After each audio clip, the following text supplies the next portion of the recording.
Vamos lá então, começando o nosso estudo de hoje, nós vamos falar, hoje é o tema livre, né, aproveitando aquela última quinta-feira do mês que nós não tivemos esse tema, e a gente faz hoje então, nessa nossa primeira quinta-feira. Eu separei aqui uma passagem da Revista Espírita, do ano de 1859, do mês de dezembro, né, que está vinculado ao recente Dia de Finados, né, foi nessa última segunda-feira, no dia 2 de novembro. Então, separei aqui uma passagem que traz para nós uma informação interessante a respeito dos mortos, sofredores e abandonados, que é algo que chama bastante a nossa atenção, porque nós vemos uma grande movimentação nos cemitérios, nas igrejas, né, que promovem missas em homenagem àqueles que desencarnaram. No centro espírita a mesma coisa, nos centros espíritas que também fazem ciclos de palestras sobre o dia de finados, sobre a desencarnação. Então, esse tema para nós aqui é bastante interessante. O artigo é intitulado Efeitos da Prece. E aqui então Kardec coloca, né, um dos nossos assinantes nos escreve de Lausanne. Aí ele colocou aqui então a carta do assinante.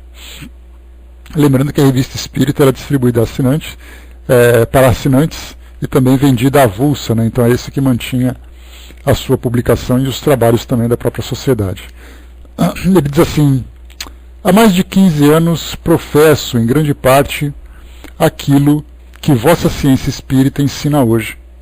A leitura de vossas obras não faz senão reforçar essa crença.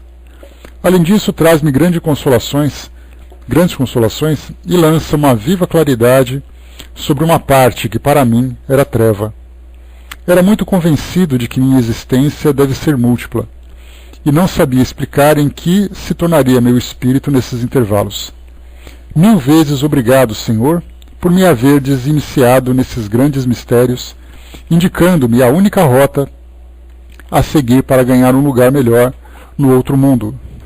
Abristes meu coração à esperança e duplicastes a minha coragem para suportar as provas deste mundo. Vinde, pois, Senhor, em meu auxílio, a fim de esclarecer uma verdade que me interessa em alto grau. No caso, quando ele fala Senhor, está se referindo a Allan Kardec, né? É Senhor aqui com letra minúscula. Sou protestante e em nossa igreja jamais se ora pelos mortos, posto que o Evangelho não o ensina.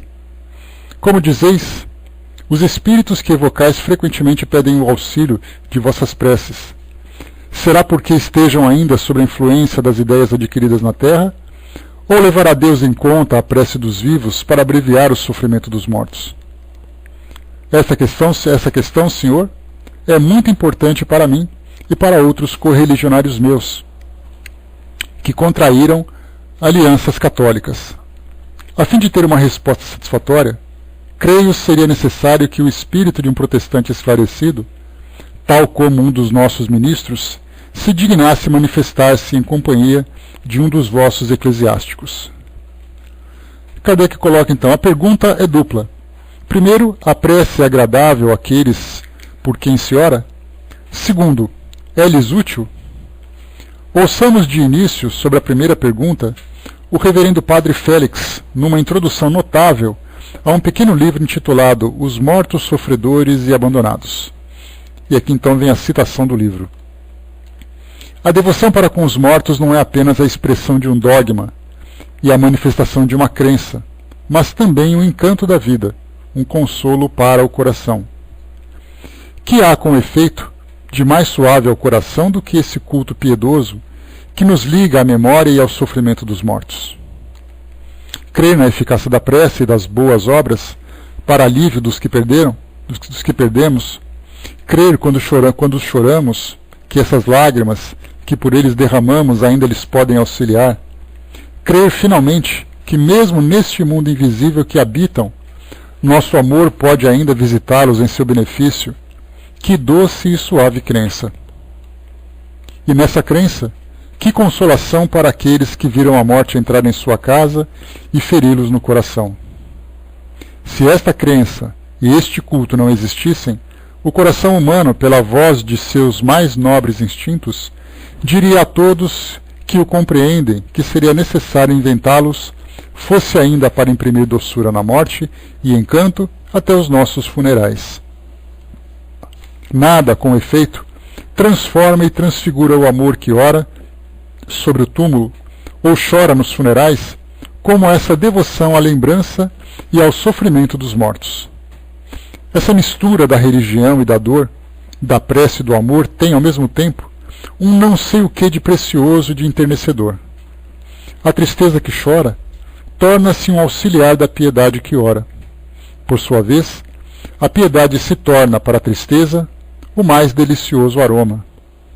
E a fé, a esperança e a caridade jamais se associam melhor para honrar a Deus, consolando os homens e fazendo do alívio aos mortos a consolação dos vivos.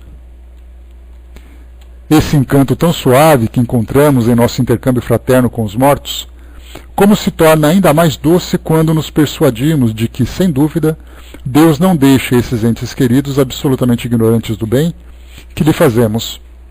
Quem não desejou, ao orar por um pai ou um irmão falecido, que ele ali estivesse para escutar, e ao fazer por ele os seus votos, ali estivesse para ver? Quem não disse a si mesmo, ao enxugar uma lágrima junto ao caixão de um parente ou de um amigo perdido, se ao menos ele pudesse ouvir-me? Quando meu amor lhe oferece com as lágrimas a prece e o sacrifício, se eu tivesse a certeza de que ele o sabe e que seu amor compreende sempre o meu. Sim, se eu pudesse crer que não somente o alívio que lhe envio chega até ele, mas se também pudesse convencer-me de que Deus se digna a enviar um de seus anjos para lhe contar, ao levar-lhe meu benefício, que esse alívio vem de mim. Ó Deus, como sois bons para os que choram, que bálsamo em minhas chagas, que consolo em minha dor. Todas essas passagens aqui, antes de continuar, dessas passagens que têm uma relação muito próxima com a doutrina espírita, se ele pudesse ver, se ele pudesse ouvir, se tivesse algum anjo que pudesse lhe contar, tudo isso está em itálico, destacado aqui pelo próprio Kardec, porque é uma passagem de um sacerdote católico que acaba depois trazendo uma ideia que tem muita afinidade com a doutrina espírita. E continua o texto. A Igreja, é verdade, não nos obriga a crer que os nossos irmãos falecidos saibam no purgatório o que por ele fazemos na terra, mas também não o proíbe. Ela o insinua e parece convencer-nos pelo conjunto de seu culto e de suas cerimônias. E homens sérios e respeitáveis da Igreja não receiam em afirmá-lo. Seja como for, aliás, se os mortos não têm o conhecimento presente e distinto das preces e das boas obras que por ele fazemos, é certo que experimentam seus efeitos salutares. E essa crença firme não basta a um amor que deseja consolar-se da dor através do benefício e fecundar as lágrimas pelos sacrifícios? E aqui então Kardec fecha aqui, então, essa citação, e ele comenta: o que o padre Félix admite como hipótese, a ciência espírita aceita como verdade incontestável, porque dá a sua prova patente. Sabemos com efeito que o mundo invisível é composto daqueles que deixaram seu envoltório corporal, ou, por outras palavras, das almas dos que viveram na Terra. Essas almas, ou esses espíritos, o que vem a ser a mesma coisa, povoam o espaço. Estão em toda parte, ao nosso lado, como nas regiões mais afastadas. Desembaraçados do fardo pesado e incômodo que os retinha à superfície do solo, não possuindo senão um envoltório etéreo, semimaterial, transportam-se com a rapidez do pensamento. Prova a existência que eles podem vir ao nosso apelo, mas vêm mais ou menos de boa vontade, com maior ou menor prazer, conforme a intenção, como é fácil de conceber. A prece é um pensamento, um laço que nos liga a eles. É um apelo, uma verdadeira evocação. Ora, como a prece, seja ou não eficaz, é sempre um pensamento benévolo, só pode ser agradável àqueles a quem se dirige. Ser-lhes útil? Essa é uma outra questão. Os que contestam a eficácia da prece dizem: os desígnios de Deus são imutáveis e ele não os derroga a pedido do homem. Isso depende do objeto da prece, porquanto é muito certo que Deus não pode infringir suas leis a fim de satisfazer a todos os pedidos inconsiderados que lhe são dirigidos. Encaremos-la apenas do ponto de vista do alívio das almas sofredoras. Então Kardec aqui ele fala sobre o efeito da prece e a forma como ela é dirigida a Deus, né, levando ali os mais variados pedidos, mas Kardec aqui prefere então concentrar apenas no que diz respeito às preces direcionadas aos desencarnados. Inicialmente, diremos que, admitindo que a duração efetiva dos sofrimentos não possa ser abreviada, a comiseração e a simpatia são abrandamento para aquele que sofre.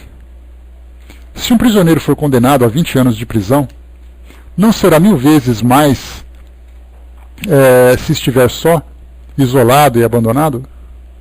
Mas se uma alma caridosa e compassiva vier visitá-lo, consolá-lo e encorajá-lo, não terá o poder de quebrar suas cadeias antes do tempo previsto, não as tornará menos pesadas e os anos não parecerão mais curtos? Quem na terra não encontra na compaixão um alívio às suas misérias, um consolo nas expansões da amizade?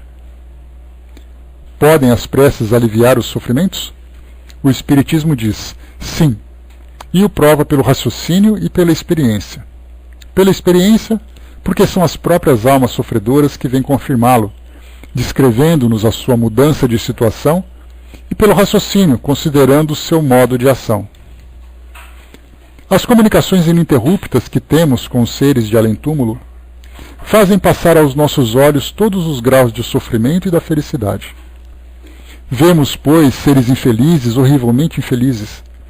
E se, de acordo com um grande número de teólogos, o Espiritismo não admite o fogo, senão como uma figura, como um símbolo das maiores dores, numa palavra, como um fogo moral, é preciso convir que a situação de alguns não é muito melhor do que se estivesse no fogo material. O estado feliz ou infeliz após a morte não é, pois, uma quimera, um verdadeiro fantasma. Mas o Espiritismo nos ensina ainda que a duração do sofrimento depende, até certo ponto, da vontade do espírito, podendo ele abreviá-lo pelos seus esforços que fizer por melhorar-se. A prece, refiro-me à prece real, a do coração, a que é ditada pela verdadeira caridade, incita o espírito ao arrependimento, desenvolve-lhe bons sentimentos. Ela o esclarece e o faz compreender a felicidade dos que lhe são superiores, impele-o a fazer o bem, a tornar-se útil, já que os espíritos podem fazer o bem e o mal. De certo modo, ela o tira do desânimo em que se entorpece. Fala entrever a luz. Por seus esforços pode, pois, sair do lamaçal em que está preso. É assim que a mão protetora que lhe estendemos pode abreviar-lhes o sofrimento. Aqui rapidamente tem uma citação de Emmanuel, que ele diz para nós aqui, deixa eu pegar rapidamente, no livro O Consolador, deixa eu ver aqui, O Consolador, na questão 330, ele diz assim: a oração coopera eficazmente em favor do que partiu, muitas vezes com o espírito emaranhado na rede das ilusões da existência material. Todavia, o coração amigo que ficou aí no mundo, pela vibração silenciosa e pelo desejo perseverante de ser útil ao companheiro que o precedeu na sepultura, para os momentos da vida, nos momentos de repouso do corpo em que a alma envolvida pode gozar de relativa liberdade, pode encontrar o espírito sofredor ou errante amigo, ou errante do amigo desencarnado, despertar-lhe a vontade do cumprimento do dever, bem como orientá-lo sobre a sua realidade nova, sem que a sua memória corporal registre o acontecimento da vigília comum. Daí nasce a afirmativa de que somente o amor pode atravessar o abismo da morte. Então, Emmanuel traz para nós essa passagem, essa resposta, quando perguntado a respeito, né, da prece, o efeito da prece sobre os desencarnados, né, então mostra exatamente isso, que para nós que estamos aqui,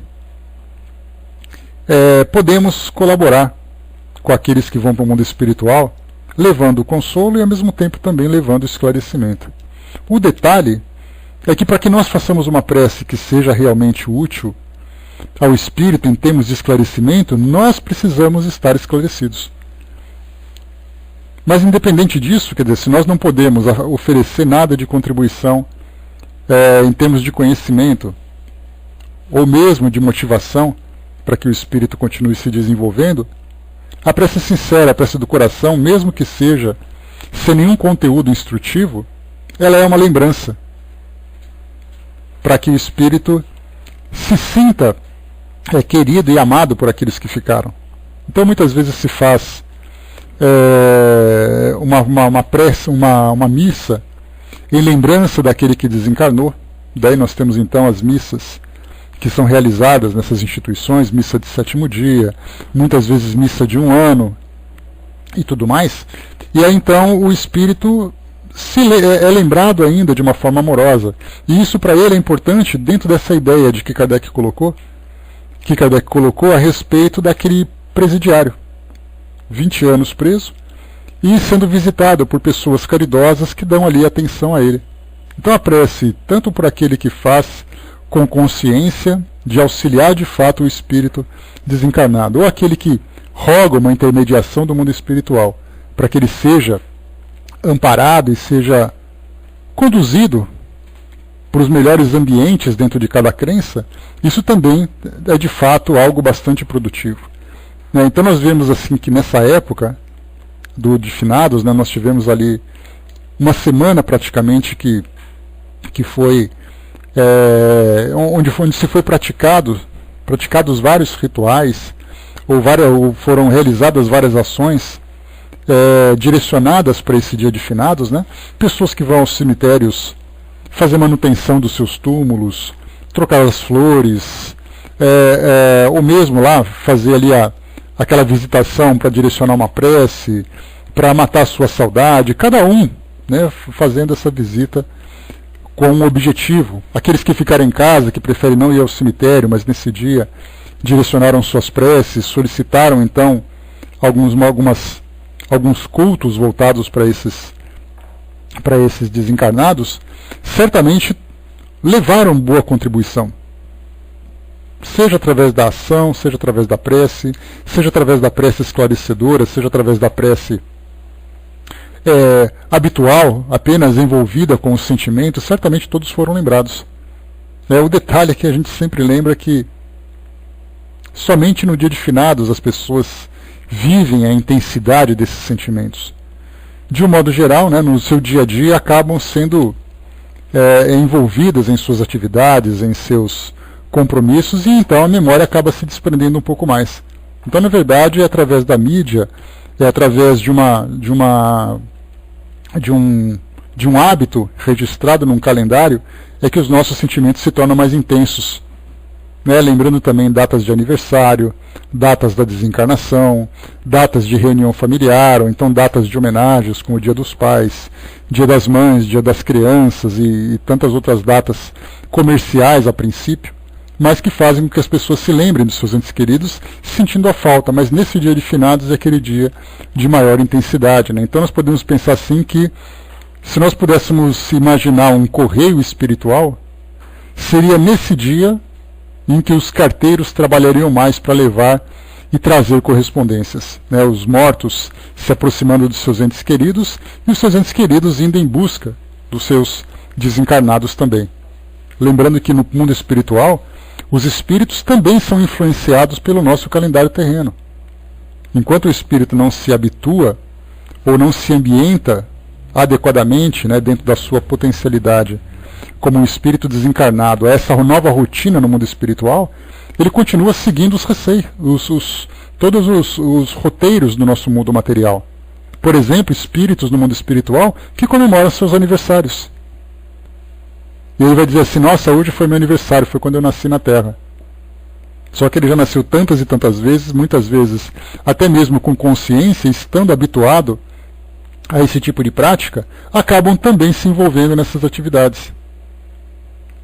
Pelo fato de terem vivido uma rotina dentro desse nosso calendário. Então a gente vê assim que a relação do mundo espiritual com o mundo físico é, de um modo geral, muito mais próximo do que a gente imagina. Lembrando sempre que a grande maioria dos espíritos que chegam no mundo espiritual estão muito mais vinculados ao mundo físico do que a essa outra dimensão. E poucos são aqueles que chegam no mundo espiritual e não levam qualquer tipo de hábito que viveram aqui no mundo físico. Levam naturalmente saudades, levam lembranças, mas não se levaram os hábitos que tiveram aqui. Tem um livro muito interessante de Luiz Sérgio, não me recordo qual é o título dele agora, em que ele comenta sobre as comemorações natalinas no mundo espiritual. E fala sobre a grande movimentação dos espíritos durante essa data. Talvez, muito mais do que lembrar o nascimento de Jesus, lembram muito mais a rotina familiar, a rotina social que tinham durante esse período. Então também existem, né, toda aquela movimentação, aqueles enfeites, aquela rotina que todo mundo vivenciava aqui no mundo material, né, quando estavam encarnados. Beijão, Babudinho. E continua Kardec aqui então. Nós estamos aqui para lembrar, hoje é o nosso tema livre, então eu selecionei uma passagem aqui da nossa revista espírita, de dezembro de 1859, falando sobre os mortos abandonados e... Vou pegar aqui o título. Rapidamente aqui. Os mortos, sofredores e abandonados. E continua para nós aqui então, vamos lá. Deixa eu achar onde eu parei, né? Tá. Pergunta nosso assinante se os espíritos que solicitam preces não estariam ainda sob a influência das ideias terrestres. A isso respondemos que entre os espíritos que se comunicam conosco, há os que em vida professaram todos os cultos.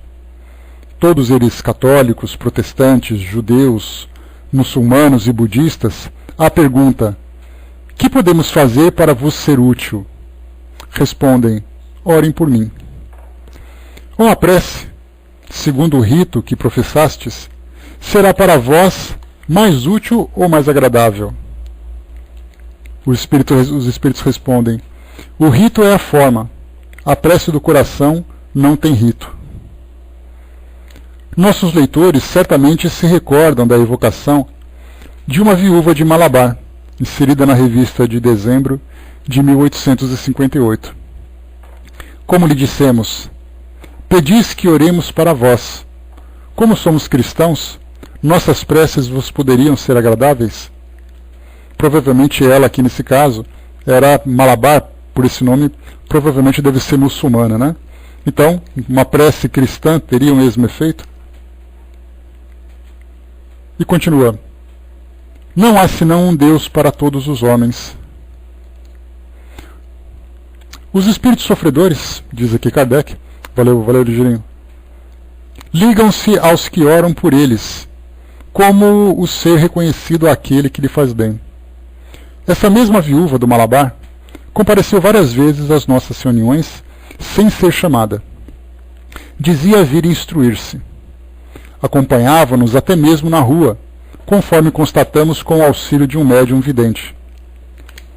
O assassino de Lemé, cuja evocação relatamos no número do mês de março de 1858, evocação que, diga-se de passagem, tinha excitado a verve trocista de alguns céticos, esse mesmo assassino infeliz, abandonado, encontrou em um de nossos leitores um coração compassivo, que teve piedade dele.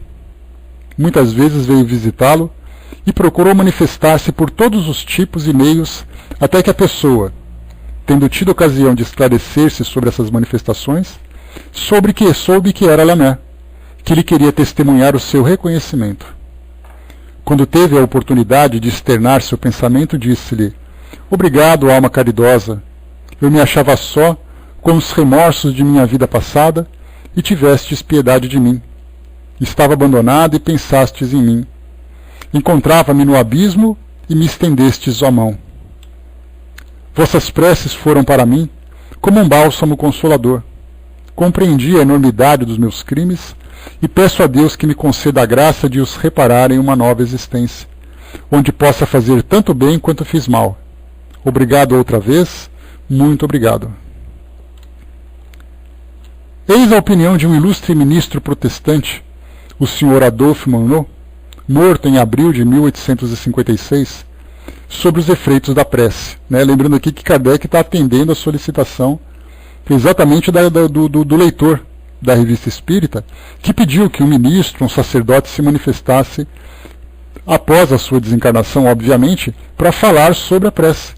E aí Kardec então trouxe o depoimento de um assassino, o depoimento de uma viúva que era muçulmana, e agora trazendo também a opinião de um ministro protestante. Ele disse assim, está na sua psicografia: o Cristo disse aos homens, amai-vos uns aos outros. Essa recomendação encerra de empregar todos os meios possíveis para testemunhar afeição aos vossos semelhantes, sem por isso entrar em detalhes quanto à maneira de atingir esse objetivo. Se é verdade que nada pode desviar o Criador de aplicar a sua justiça, de que ele próprio é modelo, a todas as ações do Espírito, não é menos verdade que a prece que lhe dirigis em favor daquele por quem vos interessais, é para este último um testemunho da lembrança que não poderá senão contribuir para aliviar-lhes os sofrimentos e o consolar. Aqui então, rapidamente, lembrando como Kardec tinha dito, que muitas vezes uma prece não irá alterar a designação de Deus para uma encarnação, de uma missão, de uma prova, de uma expiação. Mas certamente a presença de um pensamento em favor daquele espírito vai fazer com que ele se transforme diante da prova.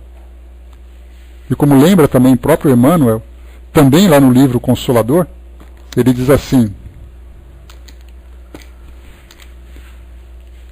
isso deixa eu ver aqui na questão 245. A prece não poderá afastar os dissabores e as lições proveitosas da amargura, constantes do mapa de serviços que cada espírito deve prestar na sua tarefa terrena, mas deve ser cultivada no íntimo como a luz que se acende para o caminho tenebroso, ou mantido no coração como alimento indispensável que se prepara para satisfazer a necessidade própria, na jornada longa e difícil, porquanto a oração sincera estabelece a vigilância e constitui o maior fator de resistência moral no centro das provações mais escabrosas e mais rudes. Então mostra aqui que podemos não modificar a experiência, mas nos modificamos diante da experiência. E nesse caso, quando nós falamos sobre os desencarnados, eles estão lá vivendo aquilo que semearam durante a sua vida terrena. Mas a prece direcionada a eles, a lembrança, a motivação, até mesmo a instrução, quando ela parte de alguém que tem esse esclarecimento, certamente promove uma transformação no espírito que recebe essa prece, como nós vimos no assassino de Lamennais. E continua. Desde que testemunha um menor arrependimento, só então é socorrido. Mas não lhe deixam jamais ignorar que uma alma simpática deles se ocupou. Esse pensamento o incita ao arrependimento e o deixa na doce persuasão de que a sua intercessão lhe foi útil. Disso resulta, necessariamente, de sua parte, um sentimento de reconhecimento e de afeto por aquele que lhe deu esta prova de consideração e piedade. Consequentemente, o amor recomendado pelo Cristo aos homens não fez senão crescer entre eles. Ambos obedeceram à lei de amor e de união entre todos os seres, lei de Deus que deve conduzir à unidade e à finalidade do Espírito. Aqui a gente tem essa passagem trazida por esse ministro protestante, falando exatamente, trazendo essas colocações importantes para nós, que ele já desencarnou, então falando exatamente sobre a importância do efeito da prece de quem quer que seja, para aqueles que desencarnaram, independente de suas crenças, de suas religiões.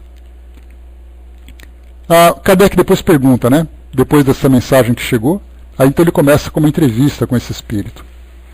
Nada tendes a acrescentar a essas explicações? A resposta: não, elas encerram tudo. Agradeço-vos por haverdes por bem nola transmitir. A resposta: Para mim é uma felicidade poder contribuir para a união das almas, união que os espíritos bons procuram fazer prevalecer sobre todas as questões de dogma que as dividem. Então, aqui, essa resposta final encerra esse artigo, e ele fala exatamente isso, que os bons espíritos, independente das crenças que vivenciaram ou ainda vivenciam na sua vida, em suas vidas no mundo espiritual, procuram sempre, através dessa mensagem, fazer com que a essência de cada religião, nessa aproximação das criaturas com o Criador, que elas sejam aproveitadas ao máximo, evitando que os dogmas sejam ali um impedimento, uma barreira, para que eles possam se desenvolver, para que eles possam se elevar. Então, aqui, essa nossa leitura de hoje, esse texto de hoje, desse momento para as nossas reflexões. Essa semana, bom dia, professor. Essa semana eu trouxe para vocês, eu fiz uma publicação lá na nossa fanpage do Espiritismo.net. Deixa eu pegar rapidamente aqui o artigo. Era uma entrevista ao vivo, sendo transmitida no site do UOL, uol.com.br, e ali da TV UOL. Então era alguma coisa assim que não tem como recuperar. Era uma entrevista com 3 profissionais que trabalhavam, ou que trabalham, nessa área vamos dizer assim, trabalham com a morte. Então, vou ler para vocês aqui rapidamente só a chamada, para a gente ter aqui um esclarecimento a respeito do currículo de cada um deles. Rapidamente, deixa eu pegar aqui que eu já falo para vocês. Está aqui. Só um instantinho. Está aqui, Então no site diz assim, o artigo, a chamada era assim. Eu cheguei a pegar assim, eu perdi assim os 10 primeiros minutos, e eu consegui depois acompanhar a meia hora seguinte que eles transmitiram. Então diz assim, deixa eu só esperar abrir aqui. Vamos dar aqui. Está demorando um pouquinho para abrir, só um instantinho. Só mais um pouco. Pronto, o título é O que você quer ser quando morrer? Aí nesse debate nós tivemos aqui a seguinte introdução. Com novas opções para o destino de restos mortais em andamento, há mercado pouco usual em expansão, o da decisão sobre o que você quer ser quando morrer. As cinzas podem ter destinos diferentes hoje, como ser misturadas à tinta e virar um quadro, ou virar um pingente ou um anel.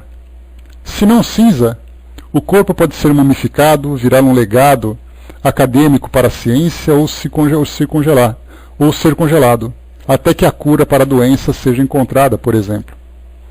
Aqui, 4 convidados debatem essas e outras possibilidades, além de mencionar empresas que realizam esses serviços e os custos envolvidos.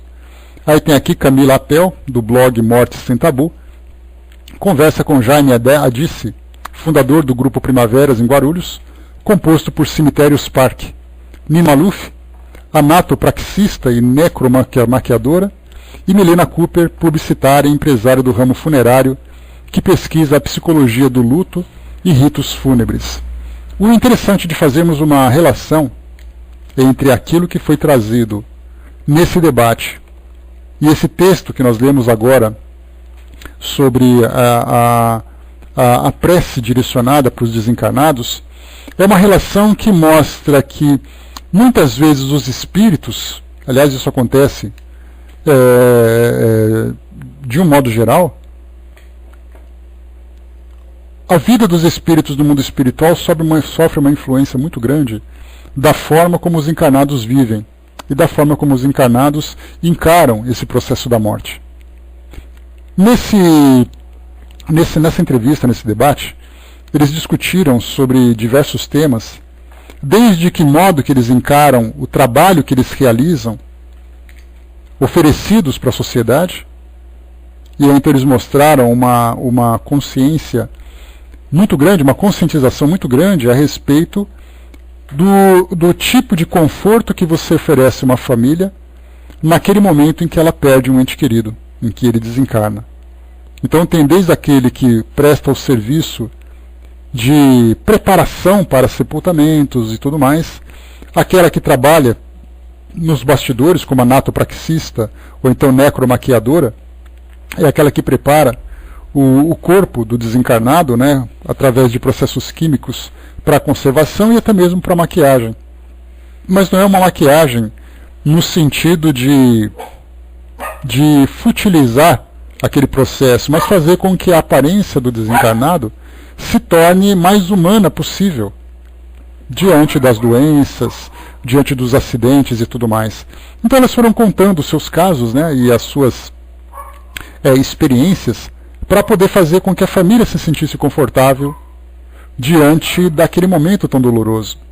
Então até mesmo o cemitério parque, que é uma tendência na atualidade, que não trazem aquelas lápides, que não trazem os túmulos, mas trazem simplesmente aquele gramado com pequenas placas apontando, né, o local onde se encontra os desencarnados, como nós já vimos também em outras situações, em outros estudos nossos, aquele trabalho da arte tumular, né, que são aqueles artistas que apresentam talentos incontestáveis, né, como o próprio Michelangelo, na sua época, né, ele tinha ali os seus mecenas, né, os mecenas naquela época eram as famílias ricas, que patrocinavam os artistas, os cientistas, né?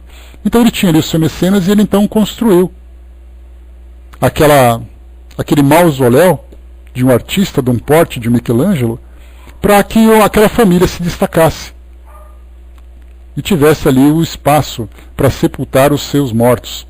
Então a arte tumular, então nós temos ali quadros, nós temos as estátuas, as esculturas, né, que são as mais visadas na atualidade, né? Qualquer cemitério nós vemos isso. Então aquelas imagens de anjos, de pessoas chorando, ou então os mausoléus, né, com suas pilastras, enfim, tudo aquilo que a gente vê hoje. Então temos assim vários recursos que hoje a sociedade utiliza para tentar aliviar o máximo possível aquele momento mais doloroso, que é o momento da morte, né? Aqui em São Paulo a gente tem o Portal do Morumbi, um deles que eu lembro, né, que é esse cemitério. Até o Ayrton Senna se encontra sepultado lá, por isso que ele é bastante famoso, né? Mas nós temos também, por exemplo, o Cemitério da Consolação aqui em São Paulo, o Cemitério do Araçá, que são dois grandes cemitérios que são visitados, inclusive, né? O Cemitério da Consolação ele tem ali guia turístico para mostrar quem são as personalidades que estão ali sepultadas, da mesma forma também que o próprio Père Lachaise, lá em Paris, onde nós temos ali várias personalidades, como o próprio Kardec sepultado lá também, que também tem ali um aspecto turístico para aqueles que gostam de visitar essas personalidades, né? Então, vários processos são utilizados hoje. Então o que eles debateram foi assim, o que fazer exatamente com os corpos dos desencarnados. Então ela comentava, por exemplo, que aquelas flores que ficavam cobrindo o caixão, cobrindo, né, o corpo do desencarnado ali no caixão, ele tinha o objetivo de enganar um pouco do cheiro, que depois de um certo tempo começava a exalar. Então aquelas flores não eram só um embelezamento, era uma forma de você tentar mascarar um pouco do odor. Hoje os processos químicos que são feitos já evitam que isso aconteça, né? Então são oferecidas pelas instituições. A maquiagem, como eu falei para vocês, trazem aquela impressão mais agradável, né, ao ver ali o desencarnado, mas muitas pessoas aceitam e outras não.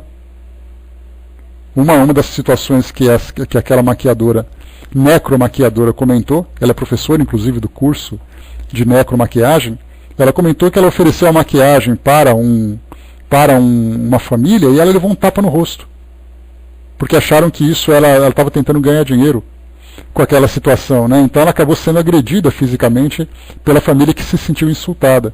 E por outro lado, ela foi abraçada por uma outra família, que teve ali um jovem que havia desencarnado de um acidente, que estava ali com uma aparência bastante machucada, e isso provocaria uma dor maior na família. E através desse processo, ela acabou mudando completamente, e a família ficou profundamente agradecida por isso também. Então, isso é exatamente ali o sepultamento, né? E depois nós tivemos ali também outros debates a respeito, por exemplo, da cremação. A China, no ano passado, ela decretou que a partir daquela data todos os corpos deveriam ser cremados. Isso por causa do tamanho da população, por causa da falta de espaço. Então todos seriam cremados. Isso fez com que gerasse naquela população uma polêmica muito grande. Porque muitas pessoas têm medo da cremação. Fazem questão de serem sepultadas porque não querem se imaginar sendo cremadas, né, ou queimadas literalmente, né, porque elas se viam assim, durante aquele processo. E por acaso, aconteceu de 5 idosos cometeram suicídio um dia antes daquela lei entrar em vigor, porque eles queriam ser enterrados e não serem cremados. E o governo ainda tinha aquele debate naquela época para dizer que eles cometeram suicídio não foi motivado por aquela lei, mas por motivos quaisquer. Mas a família afirmava que eles queriam exatamente isso. Então, assim, a cremação se tornou, para muitos países, uma lei, uma necessidade de espaço, para outros uma opção, como é o caso do Brasil, que também oferece outras opções. E após a cremação, a família sempre tem aquela ideia, né, o que fazer com as cinzas do desencarnado. A gente está comentando sobre tudo isso para ver a forma como nós encaramos a morte e qual o efeito que isso provoca no mundo espiritual através dessa conexão mental e afetiva que existe entre as duas dimensões. Então, o detalhe interessante, Fraterna, um dos entrevistados ele comentou o seguinte, que agora existe uma urna funerária biodegradável, porque você coloca as cinzas e você joga depois do mar, e com o passar do tempo aquela urna vai se desintegrando e a cinza fica ali. E o curioso que ele comentou é assim, por que estão fazendo isso agora? E ele falou assim, para quem joga a cinza no mar, sabe qual é a dificuldade do vento. Muitas vezes a pessoa começa a espalhar, o vento vem, joga em cima de todo mundo. Aquela cinza começa a espalhar, faz uma sujeira danada. E aí então eles criaram esse método de fazer com que aquela urna, depois de um certo tempo, se desintegre, né? Pois é, jogar no mar, as cinzas, né? Então ele fica assim, direitinho. A gente libera para você já, professor. Então eles colocaram assim, é só nos filmes que funciona, né? No filme é uma beleza, né? Você joga, cai tudo direitinho. Agora na vida real o pessoal quer jogar assim, o vento vem e volta todo para cima das pessoas, né? E aí então, nessas cinzas também então, tem ali jardins em alguns cemitérios que são disponibilizados esse espaço. Tem ali uns cinzários também, que é como se fossem prateleiras onde se colocam, né? Muitas vezes tem países, ele comentou um país que eu não me recordo agora, que tem ali mais ou menos tem 8 andares, e aí então as pessoas sobem e encontram aquelas pequenas urnas, como se fossem cofres de bancos. E ali você tem uma pequena lápide, que tem ali a homenagem ou a identificação daquele que desencarnou, e depois você guarda as cinzas. Mas muito mais do que isso, ainda tem ali outras possibilidades. Aí foi falado, né, como nós lemos aqui na introdução, pessoas que fazem pingentes, né, um processo físico e químico que faz com que aquela matéria se transforme, por exemplo, num cristal ou num diamante, para quem tiver interesse, claro que o preço vai aumentando. Tem aqueles que gostam de grandes aventuras e você pode pagar para a NASA levar cinzas para o espaço e lançar no espaço. Aí disseram que isso dá aproximadamente 15 mil reais para fazer essa viagem. Se você pagar 4 mil reais só, ela vai para o espaço e depois volta, só para fazer uma pequena viagem. Aí tem também a pintura, você mistura a cinza com tintas e pinta um quadro e você coloca depois ali o quadro para lembrar sempre do seu desencarnado. Então são várias e várias situações que eles acabam, né, oferecendo, porque cada um lida com um modo diferente, né? Para nós pode parecer futilidade, para outros não. Eles querem ter contato, eles querem ter essa lembrança, ou prestar essa homenagem ao seu desencarnado. Nós temos também processos químicos que são feitos hoje para desintegração do corpo físico. Tem ali um espaço de jardim onde o corpo naturalmente desintegra e ele acaba se transformando em adubo. Então cada sociedade, cada cultura traz uma experiência diferente. Inclusive, falava também que desses profissionais, o contato que eles tiveram com religiões diferentes. No caso de uma família muçulmana, a tradição muçulmana diz que mulheres não podem tocar no corpo do desencarnado. Então precisa ser um homem. e precisa passar um óleo nesse corpo. Então o corpo tem que ser untado, ungido por esse óleo para ser sepultado. A família judaica tem uma tradição, uma família cristã tem uma tradição, e mesmo dentro dessa família cristã, nós temos as várias vertentes, né, como é o caso dos católicos, dos evangélicos, dos espíritas. Então eles foram falando sobre cada situação dessa. E é bastante curiosa. Algumas situações cômicas, né, porque fogem daquilo que é convencional, e outras bastante sensíveis também, mostrando que aquilo que o profissional oferece, né, e o impacto que aquela experiência causa em cada pessoa, né, eu acho que todo mundo já viveu uma experiência como essa, talvez alguns não tão próximos, né, mas outros viveram assim de um modo um pouco distante. Então cada um lidando com um modo diferente. E aí então, no momento em que nós temos essa data, aquele dia onde nós celebramos ou homenageamos os nossos desencarnados, como é uma tradição no nosso calendário aqui no Brasil, nós temos exatamente que essa rotina que nós vivenciamos para lidar com a morte reflete também naqueles que desencarnaram, nessa ligação mental e afetiva, como nós comentamos. Então aquilo que você vive no momento da desencarnação, você leva no seu dia a dia essa dor, ou essa indiferença, ou esse respeito, ou esse hábito. E aí então o espírito, nessa condição de já estar como espírito sofredor, e muitas vezes como espírito abandonado, faz com que então no mundo espiritual provoque esse efeito positivo ou negativo sobre cada um deles.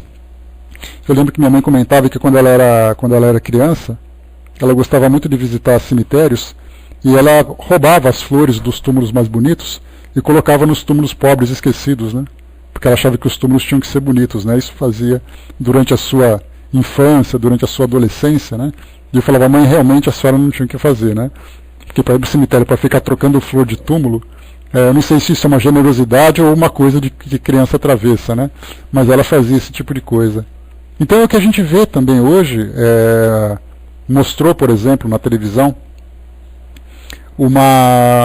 as reportagens, né, às vésperas desse dia, e aí vimos ali, pois é, Cindizinha, só ela mesmo, viu? Então, assim, ela saiu da escola e ia para o cemitério, foi cada uma. E aí então, essas reportagens falavam sobre a conservação dos cemitérios. Então a gente fica pensando assim, o abandono dos túmulos representa também o abandono dos espíritos? Aí aqueles espíritos que desencarnaram estão ainda se sentindo abandonados ou compreendem essa distância que existe, né, entre o sentimento que uma família nutre por ele ainda e o reflexo que aquilo traz na conservação do seu túmulo. Então nós temos assim uma dificuldade muito grande para lidar com esse tema. Na verdade, ele é um grande tabu. E sendo um tabu, ele sempre vai trazer ali para nós grandes dificuldades para lidarmos com isso. Né? Mas vamos lá. Né? Deixa eu ver aqui. Professor, você pode então dar o seu depoimento aqui? Beleza, então passo para você e voltamos em seguida. Vamos lá. Veracinhos aí, né? Incinerar o corpo, aquela coisa toda. Ela me convidou para fazer uma prece. Foi interessante. Eles moram em frente a uma praça grande, o apartamento dela, né? Era em frente. Ela comprou uma planta, não sei o nome da planta, para tornar uma árvore mais tarde. Então ela pediu para que fosse feito um buraco, né? E ali com a cinza do falecido, associada às terras, ela plantou aquela árvore ali e pediu que eu fizesse como se diz, uma encomenda, né? Dissesse umas palavras, juntou, era um senhor, vários amigos dele, em volta, fizeram aquela rodinha, né? Aquele círculo, e eu ali no meio fazendo uma espécie de uma passagem para o outro lado para ele, né? Dando umas palavras, Foi um negócio interessante e bonito. Foi uma experiência, né, que eu tive nesse sentido. Como se faz, é um cerimonial, foi interessante. Eu já fiz isso em cemitério, umas 3 vezes já fui em cemitério, como se diz, encomendar um cadáver. Nós temos um grupo na Casa Espírita, tem um grupo de umas 4 pessoas que tem essa incumbência, quando desencarnam alguém da Casa Espírita. Eu já tive 3 vezes essa oportunidade, e também aqui, do lado de fora. Era isso que eu queria dizer, já que estava dentro do assunto. Volta o microfone aí, cambiou. Hello, baby. O telefone aqui que não apareceu, chama. André, estou esperando você levantar a mão. Vai.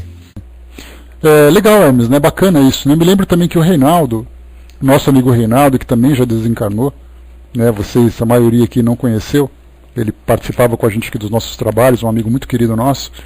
Ele acabou desencarnando, então ele também contava experiências desse tipo, que todo mundo sabia que ele era espírita, e aí então durante um velório ele era chamado então a fazer uma prece. E aí ele pensava assim, né, o que eu vou fazer, o que eu vou falar, respeitando a crença das pessoas, apesar dele ter o conhecimento, ele era um grande estudioso também da doutrina espírita, o que falar para aquelas pessoas. E aí então ele falava assim, olha, naturalmente, fazia um Pai Nosso para aquelas pessoas, trazia alguma palavra de conforto, mas sem entrar com muita profundidade naquilo que a doutrina espírita proporcionava, porque acabaria gerando muito mais dúvidas do que esclarecimentos, já que a gente lembra sempre que a doutrina espírita, ela, para ser bem compreendida, há necessidade de ter uma base muito mais profunda do que simplesmente trazermos uma palavra superficial, né? Não só existiam, Zé, ainda existem as carpideiras. Né? Vi recentemente uma reportagem que falava sobre isso também. Quando nós falamos, né, as carpideiras eram aquelas mulheres que eram contratadas para se vestirem de luto, para chorarem pelos mortos, né, para mostrar alguma importância, alguma coisa do gênero.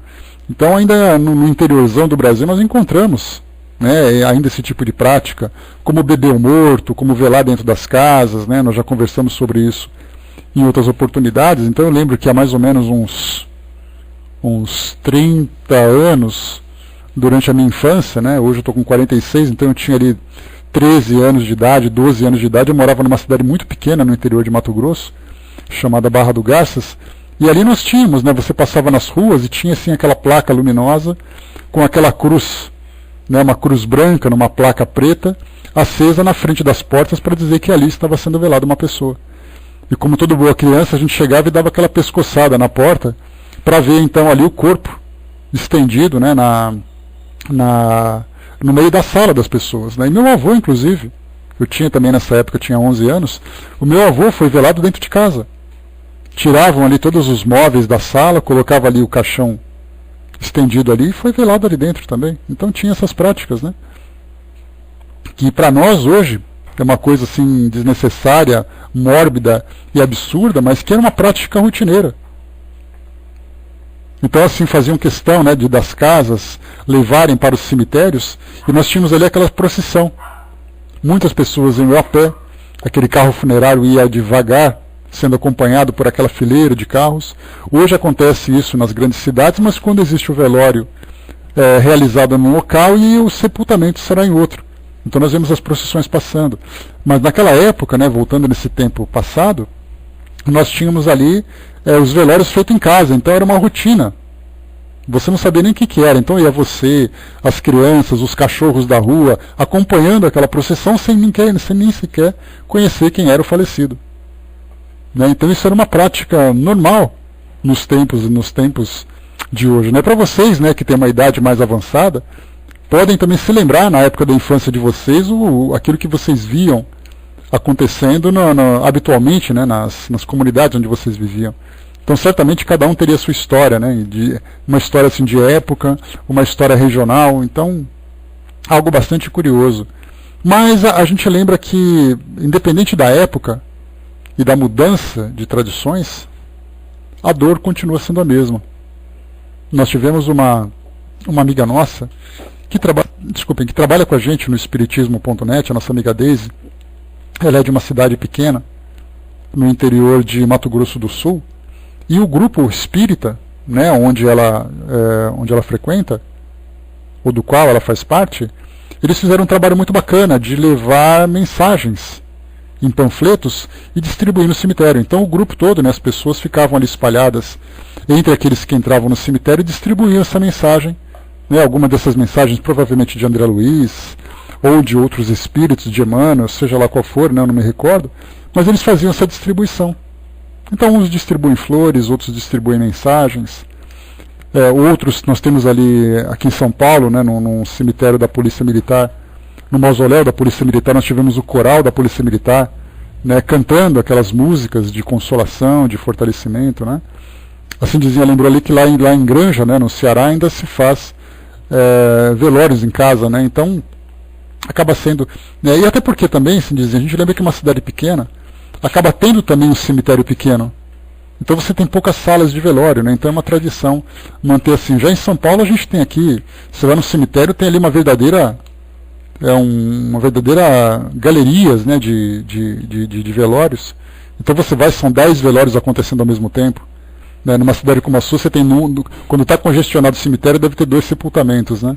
Aqui em São Paulo a gente tem 10, 20 sepultamentos ao mesmo tempo. Então é bastante coisa acontecendo. Então essa é um dos comportamentos da nossa sociedade direcionado ainda para esse tipo de experiência. A Angelina colocou, né, geralmente as pessoas me pedem para dizer alguma coisa nos funerais, né?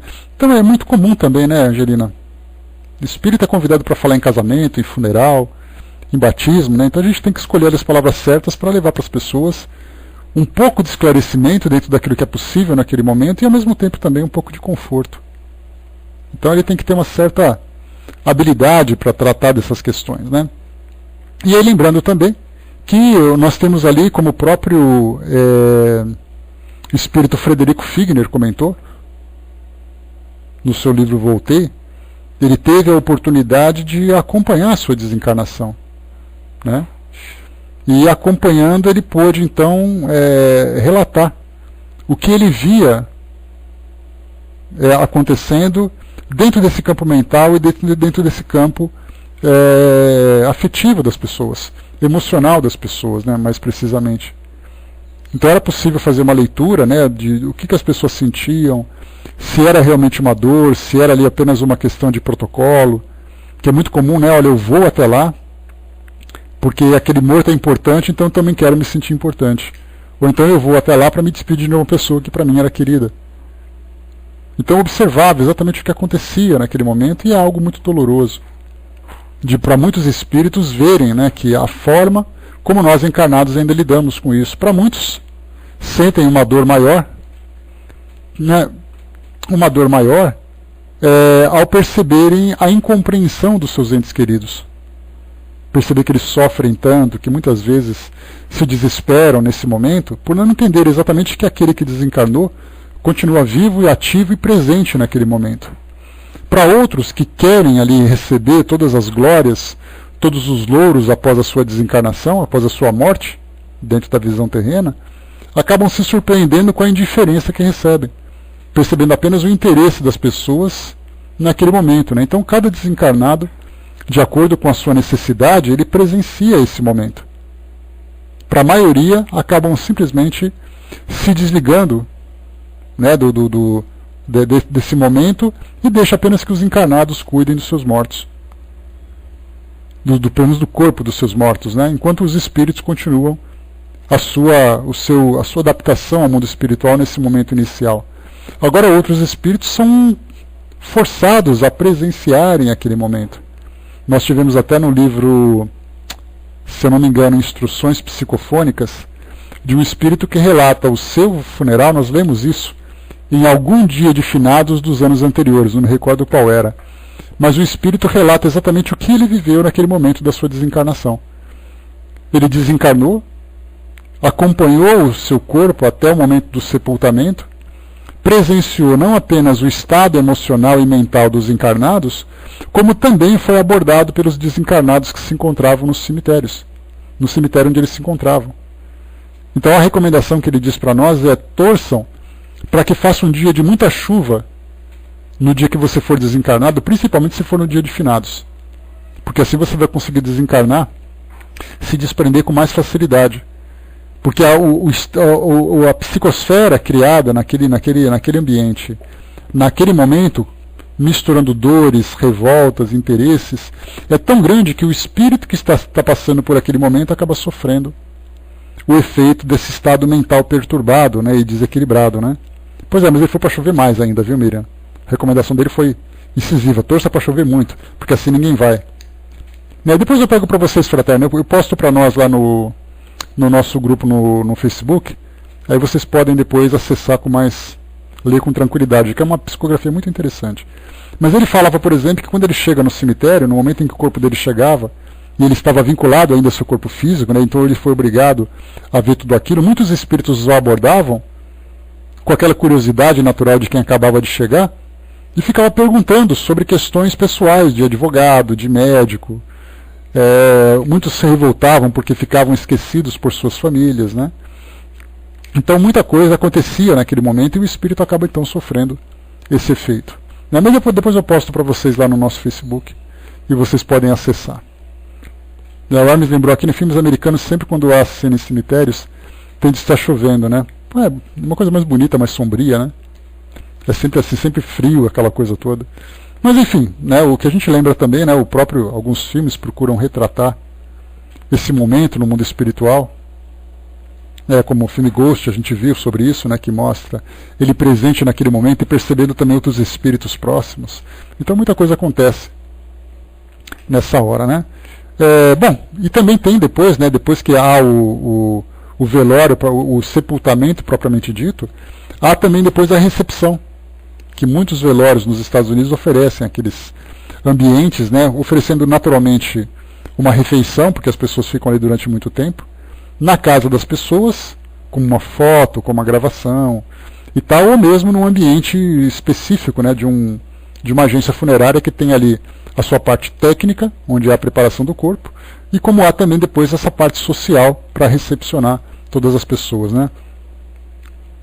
Então é essa história, né, que os filmes procuram contar, mas a gente lembra sempre, né, o próprio Haroldo Dutra Dias, numa entrevista que ele deu numa televisão do sul do Brasil, não sei se era em Porto Alegre ou se era em Curitiba, não me recordo exatamente, mas ele dava uma entrevista para essa televisão falando sobre a doutrina espírita, né, mas o tema que ele falava principalmente era a respeito do amor e da dor. Porque ele falava assim, né, independente da crença, independente do país onde a pessoa mora, independente de qualquer tipo de cultura, a dor é sempre a mesma para todas as pessoas que vivem esse momento de separação. Então não importa se nós aqui no Brasil temos uma cultura para lidar com a morte, ou você vai, por exemplo, na Sibéria, e você tem lá um russo e uma russa que perderam um ente querido, né, um casal que perdeu um filho, ou então alguém que perdeu um dos seus pais e tudo mais, as lágrimas de dor são as mesmas. Se você vai num aborígene lá na Austrália, se você vai num africano, se você vai num europeu, num país que tem um alto padrão, a dor é a mesma da perda. Que as pessoas amam, e a ruptura desse sentimento acaba sendo doloroso para qualquer pessoa. Então o que a doutrina espírita procura fazer para nós hoje é trazer exatamente um esclarecimento a respeito da continuidade da vida no mundo espiritual, para que nós diminuamos cada vez mais a intensidade dessa dor. A dor sempre vai existir. Os espíritos relatam para nós, inclusive, que há dor no momento da encarnação. Quando um espírito se separa dos seus amigos no mundo espiritual, se preparando para uma atividade, para uma experiência provatória, muitas vezes dolorosa aqui no mundo físico, também há a dor da separação. Então todas as vezes que nós nos despedimos de alguém, né, sempre existe essa dor. Então, quanto mais esclarecimento nós tivermos, melhor. A Cindizinha colocou, né, tem um pé atrás com o ato do velório. Costumo dizer em casa que não quero isso, né, desencarnou, sepultou. Mas minha mãe me faz medo dizendo que posso estar enterrada viva, né. Questão de merecimento, Cindizinha, né, se tiver que morrer, vai morrer e pronto. Se tiver que passar por uma experiência dolorosa, vai passar e pronto. Então a gente procura fazer da nossa vida, né, a nossa própria trajetória para entrar no mundo espiritual, e assim está valendo, né? Então a gente também aqui em casa também tem essa ideia, né, de evitar esse sofrimento, de evitar esse culto à dor, de fazer com que as coisas sejam práticas para todos, né? Porque quanto mais rápido as coisas se desenrolam, menos dor ela provoca. Então isso é o mais importante, né? Mas cada um lida de uma forma diferente. Mas é isso, gente. Então esse aqui é o nosso tema livre de hoje, né? Trouxe para vocês essa mensagem, né? A gente conversou bastante, né? Pois é, fraterna, não devolve, mas as pessoas têm uma dificuldade muito grande de se desapegar. A ideia é exatamente o apego. Então nós temos a família, a sociedade que se apega a um espírito, e ao mesmo tempo o espírito que também se apega à sua vida.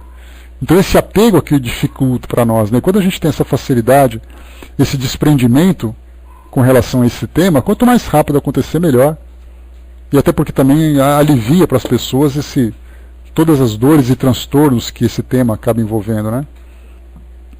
O Dudu colocou que não tem medo da morte, tem medo do sofrimento anti-morte, né? Tudo. Nós temos ali dores e mais dores para que a gente possa lidar com isso. Mas muito bem, pessoal, fechando por aqui então o nosso tema de hoje, né? Espero que tenha sido, né, proveitoso de alguma forma para a gente conversar um pouquinho sobre esses temas, conversar um pouquinho, trocar um pouquinho de ideias a respeito dessas questões, tanto no mundo espiritual, como também aqui no mundo físico, né? Eu tinha separado também aqui uma outra mensagem, um outro artigo da Revista Espírita, mas acabei não lendo, porque acabaria sendo um pouco grande, mas o título seria Um Espírito que não se acredita morto. A gente deixa isso para uma outra oportunidade, para falar ainda sobre, né, essa dificuldade que o espírito tem de lidar com essa perda do